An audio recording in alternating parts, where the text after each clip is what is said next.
Alright, so part 2. First video was getting this baby running. Very impressed with it, very quiet, and a little heavy, but we'll deal with that. It's never really going to come out of the generator tray. Second part is going to be this MORryde Generator tray. I got this off of eBay. Could have actually gotten it off of Amazon and saved about 15 bucks, but I would have gotten it when I wanted it. Kind of a last minute decision, so if you're planning it and you're trying to save a few bucks, put it towards something else, you could get it off of Amazon. I'll just put a link in the description of where I got both of them. This one's pretty well wrapped. Never seen packing like that. Whatever.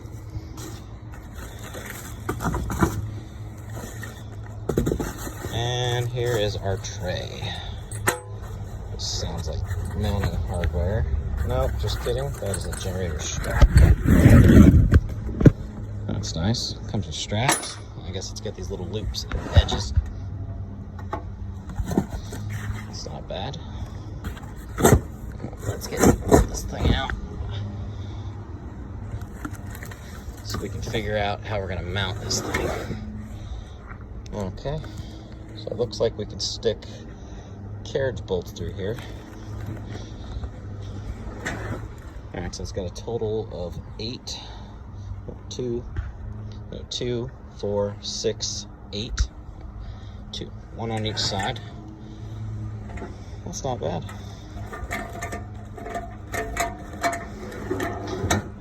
It's even got a locking pin so it doesn't roll around on you. That's kind of nice. Pull up on that, roll out your tray.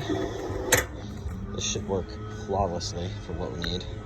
Let's go throw it in place real quick. Oh, pretty heavy. Wow, this thing is like 40 pounds. Alright, bear with me here.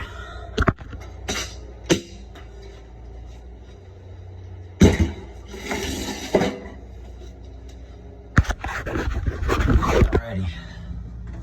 It's gonna be a little tight, but it should work. We're gonna be slamming ours all the way to one side, just so I can utilize the entire tray. Hopefully this knob is not an issue. This is the only size that I could get without custom making one. And she shuts. Alrighty, so if you buy a Cargo Mate enclosed trailer, a MORryde 24 by 24 generator slide tray will work perfect for you. So, well, let's slide this over a little bit. Again, this is just temporary sitting here. Slide her out. And that should work perfect. We may have to change out our shock on the door, so if it is raining, the box doesn't fill up, so we may make it to where this stays out like this. But I think we should be good. Alright, so we need to go get some carriage bolts from the hardware store. We're just going to drill them straight through, put some big washers on the bottom, and hope that works. Clearance measure real quick.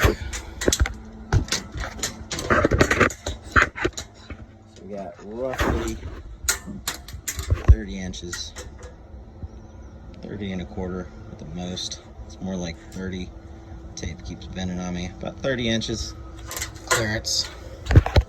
Works perfect. And we can still stick our extension cords and RV cords over here in the corner and all the other stuff and plugs and all that good stuff. We're also going to be adding a light in here for night. I'm going to put it up here on a 12-volt switch so I can see what the hell I'm doing at night in case I had to fill it up. Should run 10 hours on, and I think it's like 2.4 gallons of fuel, which is pretty good. My 8,000 watt generator runs on 5 gallons of fuel in 12 hours, so, but we will see. Let's go get some hardware. Alright guys, so we're back from the hardware store. We ended up getting some bolts and get everything we need. We got our drill bits, drill, tape measure to make sure we're all square for clearance, and I think we're pretty much where we need to be. I'll try and skirt it as close to this gasket as I possibly can without screwing the door up. So I think it's about right where it's gonna sit. It's about there. Leaves me a little bit of clearance, so should be fine. But we ended up going with 1/4 by 2" long.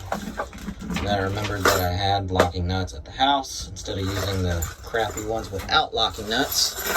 Because who wants to deal with that? So I went with 2" just in case I want to add a backing plate on the bottom, some kind of a, you know, whether it's a 2x4 or a piece of steel, something. And then I went with really big washers, and we'll see how it does with the weight and not pulling the floor out. Hopefully we don't have an issue, but we'll see how it goes. So let's get this thing squared up. So we're all squared up. We're gonna try and keep it along this nut here for the piece on the trim. It's gonna take it out, or notch it, but I think it'll be fine. So we're gonna mark our 8 holes.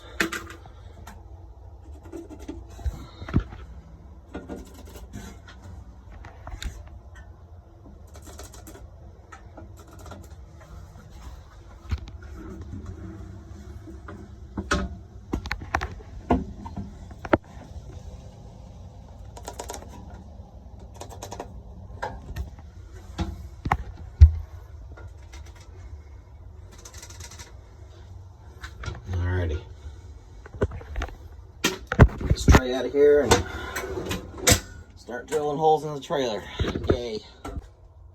So we got the tray out, and I think we're going to end up going with a 15/64 bit, just so it's just a little snug. We have to tap them in there with a hammer, but I don't want the hole loose and twisting and flexing, especially with all that weight. I mean, that generator is about 100 pounds, and then I would say this tray is probably another 50 pounds. So all that weight slid all the way out. I don't want to give it a reason to start pulling this floor out.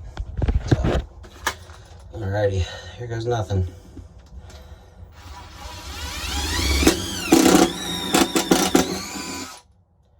That's good.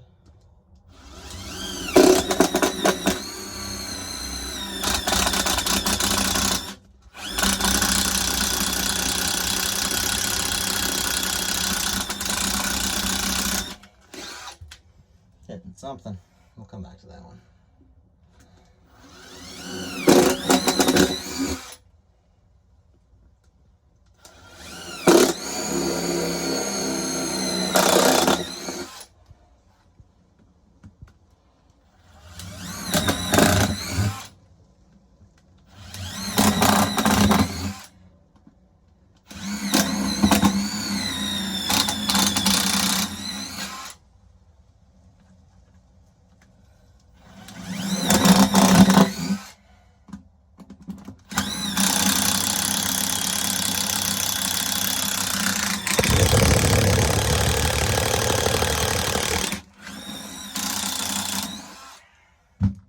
Well, that's not good. I don't really know what the hell we're hitting. It's got to be this I-beam here. So maybe we'll try and put some self-tappers into it and just tap right into that beam and see how that goes. That's probably what we'll do.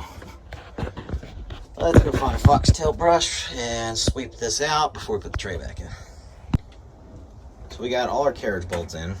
Everything's nice and snug except for a couple that will sink down once I hit them with the impact. We are going to be using nylon lock washers.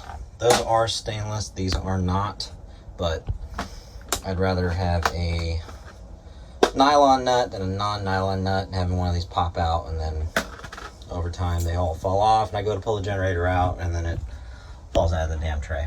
Not gonna be happy. So we'll make that a sacrifice. My local Ace did not have nylon stainless washers. I mean, not, so let's crawl under there and get these on. Alright, so we are currently under the trailer. We found 6 of the 8. So there's 1, 2, 3, and then the other one's dead square in the middle of this fucking cross member. So that sucks. My solution, I'll go get some of those Tex self-tapping panhead screws from Home Depot, 2.5 inches long, and just run one straight into this just to give it that extra support, and we should be fine. But for the other 6, we will be using these nylon knock washers.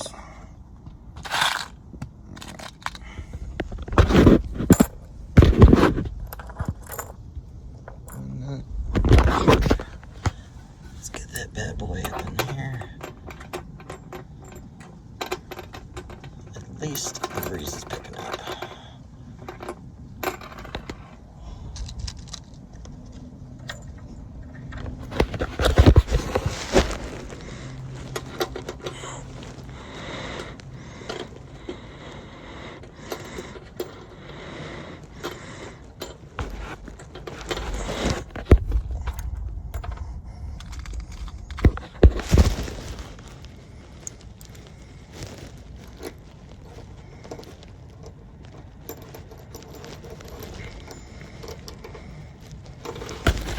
Alright, impact gun, which is a 7/16.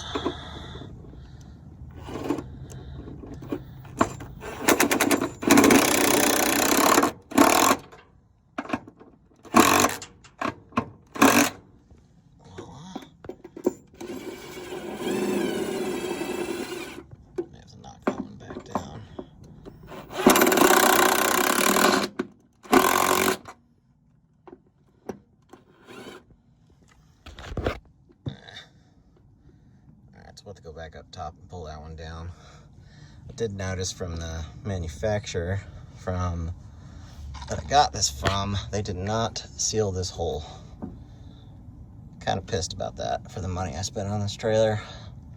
This should have some kind of a foam plug or an access panel, because this is definitely going to get critters and rats, snakes, whatever you can find crawling through there. So we're gonna have to do something about that, but we'll do that later. Let's go knock that one down and get the rest of these tight. So the generator tray is in, works good, locks in place. It is binding here for some reason. I don't know if it's just because there's this divot in the track, which I know is a lock to keep it from sliding out of control, so I'm pretty sure that's what it is. I didn't do it prior to bolting it in, but I don't know. We'll see. Otherwise, I'll grind those damn ears off. But it is done. Shouldn't move. It's pretty sturdy. I'm about 200 pounds, and I can sit in it, and it's fine. Floor looks good, so I don't know. We'll see. I want to put the generator in, but I'm going to make a couple of modifications to the exhaust. So I went ahead and hooked up our power here and plugged it into the generator. We're going to hope this thing powers my camper. So let's fire this bad boy up. Little choke.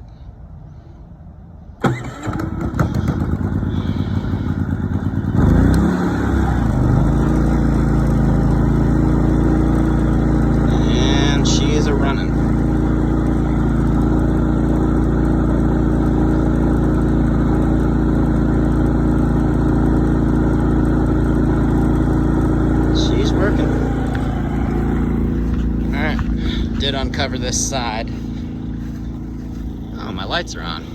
Huh. Maybe that's why the battery went dead. Anyway,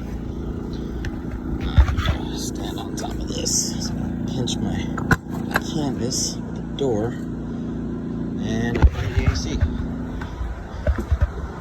That's a good sign. And she is working. It's on low cool. This is a Coleman 15,000 BTU with heat. Came with the trailer, or I added it from the dealer. So there's our front bedroom. Air mattress, lights, all that good stuff. Staircase down, a 4-wheeler, Can-Am 850 XMR, and then we got our full bathroom in here. It is hot in here. Whew. How hot is it in here? It's 100 degrees inside. I'm sure it's hotter than that. That's probably what it maxes out at. So, but the good news is the generator does power it. I'd like to see if I could run it with the microwave.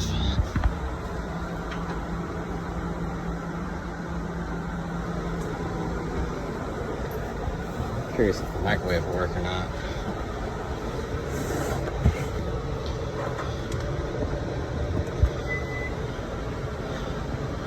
No, you're not. Oh, that's where my screws went.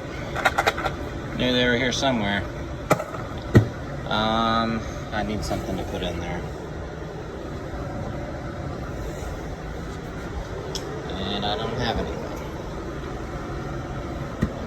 Well, it's running.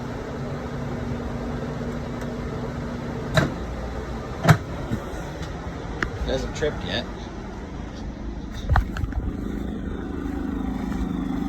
Man, is that thing quiet.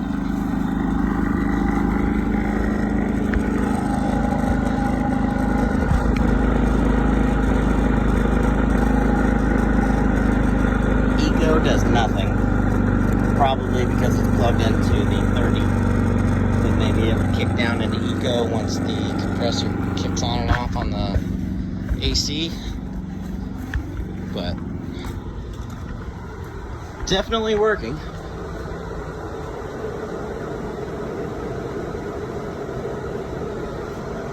Well, that's that.